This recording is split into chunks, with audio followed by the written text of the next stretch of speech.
కృష్ణా జిల్లా అవినిగడ్లో మోపిదేవి మండలం పెద్ద కళ్ళేపల్లిలో వేటూరి సుందరరామూర్తి 90వ జయంతిని నిర్వహించారు. పెద్ద కళ్ళేపల్లిలోని శ్రీ దుర్గా నాగేశ్వర స్వామి దేవస్థానం వద్ద అమెరికా వేటూరి సాహిత్య అభిమాన సమితి వ్యవస్థాపక అధ్యక్షులు డాక్టర్ ప్రసాద్ తోటకూర ఆధ్వర్యంలో వేటూరి ప్రత్యేక పాటల సంగీత కార్యక్రమం, 6 సంపుటాల వేటూరి సినీయేతర సాహిత్యం అంకితోత్సవం నిర్వహించారు. ఈ కార్యక్రమానికి పలువురు ప్రముఖులు హాజరయ్యారు.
ప్రేక్షక దేవుళ్ళందరూ కూడా ప్రతి ఒక్కరి పేరు పేరున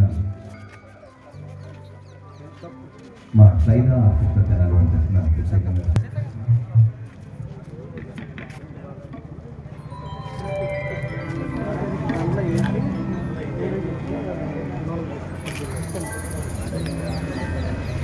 వేటూరి సుందరరామూర్తి గారు రాసినటువంటి తమ పిల్లల్ని సంగీత పాఠశాలలో చేర్పించే అటువంటి గొప్ప మార్పు ఒక్క సినిమా వల్ల జరిగింది. ఆ సినిమా శంకరాభరణం, అందులో ఒక మంచి పాటతో ఈనాటి కార్యక్రమాన్ని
హైకోర్టు న్యాయవాది శ్రీ అన్నమనేని రామకృష్ణ ప్రసాద్ గారిని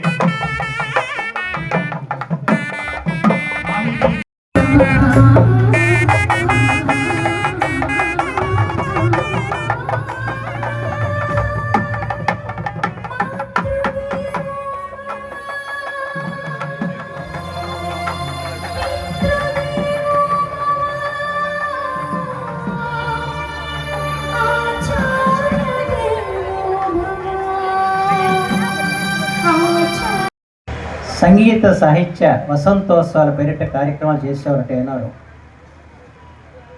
ఆ రోజుల్లో రహదారి సౌకర్యాలు లేవు, బస్సులు లేవు. అందుకని లక్ష్మీపురం రాక బస్సులో వస్తే అక్కడి నుంచి ఎడ్ల బండ్ల మీద ఇక్కడికి వచ్చి ఈ కార్యక్రమాలు పాల్గొనేవారు. సామాన్యులు కాదు, విశ్వనాథ్ సత్యాన్ని గారు, పింగళ లక్ష్మీకాంత్ గారు, అలాగే బాలమురళీకృష్ణ, గాయక సార్వభౌమ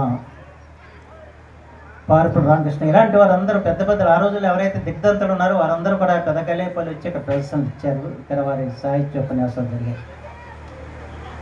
దాన్ని దృష్టిలో పెట్టి 1999లో ఈ పెదకల్లేపల్లిలో సంగీత సాహిత్య వసంతోత్సవాలు జరపాలి అని వారు భావించడం. సార్ దానికి అర్జా నారాయణరావు దీనికి తగిన వ్యక్తి బుద్ధప్రసాద్ చెప్పాడు. ఏం జరిగిందో తెలియదు. ఒకరోజు నాకు హఠాత్తుగా సుందరామూర్తి గారి నుంచి ఫోన్ వచ్చింది. నేను వేటూరు సుందరామూర్తిని మాట్లాడుతున్నాను, మిమ్మల్ని కలవటానికి రావాలనుకుంటున్నాను అని చెప్పి. మీరు నన్ను కలవటం ఏంటంటే నేనే వచ్చి మిమ్మల్ని కలుస్తాను, ఎక్కడ ఉన్నారని చెప్పన్నా. కాదు నేనే వస్తానని చెప్పి వచ్చారు అవనగడ్డి. ఎందుకు ఆయన అడిగాడో నాకే తెలియదు. వచ్చిన తర్వాత ఇది సంగతి, దీన్ని నువ్వు అధ్యక్షుడిగా ఉండి దీన్ని నిర్వహించాలని చెప్పి నా పుస్తకం మీద పెట్టాడు. అయితే అప్పుడు వారితో ఎంతో యాత్ర కూడా చేయాల్సి వచ్చింది. ఎంతోమంది పెద్దలు పిలవడానికి ఇద్దరం వెళ్ళాల్సి వచ్చింది. ముందుగా కళా తపస్వి విశ్వనాథ్ గారు. విశ్వనాథ్ గారికి సుందరామూర్తి గారి మధ్య ఏదో ఒక కొంత గ్యాప్ ఉంది. అందుకు విశ్వనాథ్ గారి యొక్క వారిని కృతజ్ఞతాపూర్వకంగా సత్కరించుకోవాలి అన్నది ప్రధానమైన లక్ష్యంగా పెట్టుకున్నారు వేటూరి గారు. దాని మేము ఎదురు వెళ్ళి వారిని కోరటం, వారి వెంటనే అంగీకరించారు. ఆ తర్వాత ఎస్పి బాలసుబ్రహ్మణ్యం గారు. ఎస్పి బాలసుబ్రహ్మణ్యం గారు నిజంగా సుందరామూర్తి గారు సోదరు లాంటి వాడు, ఆయన గురువుగా భావించే వ్యక్తి, ఆయన అంటే ప్రాణం ఇచ్చే వ్యక్తి. ఎక్కడైనా మేము కార్యక్రమంలో కలిసినప్పుడల్లా సుందరామూర్తి గారి పేరు చెప్పి ఆయన కన్నీళ్ళు పెట్టిన వ్యక్తి. అందుచేత మా ఇద్దరికి ఉన్న బంధం ఆయన ఏర్పరిచింది. ఆ రోజు ఇక్కడ కార్యక్రమం అయిన తర్వాత బాలసుబ్రహ్మణ్యం గారి దంపతుల్ని కార్యక్రమానికి నేను సుందరామూర్తి గారు వెళ్ళాం. వెళ్తే హఠాత్తుగా నా చేయి తీసుకుని సుందరామూర్తి గారి చేతిలో పెట్టి మా గురువు గారిని చూసుకునే బాధ్యత నీది అని చెప్పి బాలసుబ్రహ్మణ్యం గారు మా ఇద్దరు చేతులు కలిపారు. ఆ రోజున ఏ ముహూర్తాన్ని చేతులు కలిపాడు, కానీ ఆయన చనిపోయే వరకు కూడా ఆ బాంధవ్యం వారితో కొనసాగిందని చెప్పి మాత్రం మనం చేస్తున్నాం. సుందరామూర్తి గారు అలాంటి మహోన్నత వ్యక్తితో ఈ జీవితంలో చేసుకున్న అదృష్టం ఏంటంటే ఆయనతో సాన్నిధ్యం పొందటం, ఆయన యొక్క ఆశీస్సులు పొందటం అన్నది నాకు ఈ పదవులు ప్రధానం కాదు, కానీ అన్నిటికంటే అది ప్రధానం అని చెప్పి నేను భావిస్తాను. ఎందుకంటే ఒక సరస్వతి పుత్రుడు ఆశ్రయం కలగటం, నా మీద అద్భుతమైన పాట కూడా రాశాడు ఆయన. అది అందరికీ జరిగే పని కాదు. అలాంటి మహనీయుడు ఆయన తన కుటుంబంలో సభ్యుడిగానే చూసుకున్నాడు. నేను కూడా అలాగే గౌరవించేవాడిని. సరే, మాకున్న అనుబంధం గురించి చెప్పుకుంటే వెళ్తే చాలా సమయం పట్టింది, కానీ ఒకటి మాత్రం చెప్పుకోవాలి. ఈ రోజున ఇంతమంది పెద్దలు ఈ పథకలేపలికి ఎందుకు వచ్చారు అది మాత్రం గ్రామ ప్రజలు గుర్తించాలని చెప్పి నేను కోరుతున్నాను. వేటూరు సుందరామూర్తి పుట్టాడు కాబట్టి వచ్చారు, అది మాత్రం గుర్తుపెట్టుకోవాలి. ఇంతమంది మహనీయులు వచ్చినప్పుడు ఎందుకు వచ్చారు అన్నది మనం ఆలోచించుకోవాల్సిన అవసరం ఉంది. అది ఒక వ్యక్తి ద్వారా జరిగిన విషయాన్ని కూడా మనం గుర్తించాల్సిన అవసరం ఉంది. ఏ గ్రామమైనా కూడా ఆ గ్రామంలో పుట్టిన మహనీయుల వల్లే ఆ గ్రామానికి పేరు ప్రఖ్యాతులు వస్తాయి. ఇక్కడ 2 విషయాలు. ఒకటి శ్రీ నాగేశ్వర స్వామి వారు, మరొకటి వేటూరి సుందరరామూర్తి గారు. అందుకు ఇంకా పెద్దవాళ్ళు ఉన్నారు, ప్రభాకర్ శాస్త్రి గారికి పెద్దలు ఉన్నారు, కానీ వేటూరి సుందరరామూర్తి గారు మాత్రమే ప్రజల హృదయాల్లో ఉన్న మహోన్నతమైన వ్యక్తి. ఆయన చిరంజీవి అనొచ్చు. ఆయన భౌతికంగా ఆయనకి చావు ఉండొచ్చు కానివ్వండి, తెలుగు సాహిత్యం ఉన్నంతకాలం కూడా చిరస్థాయిగా ఉండే వ్యక్తి మాత్రం వేటూరి సుందరరామూర్తి.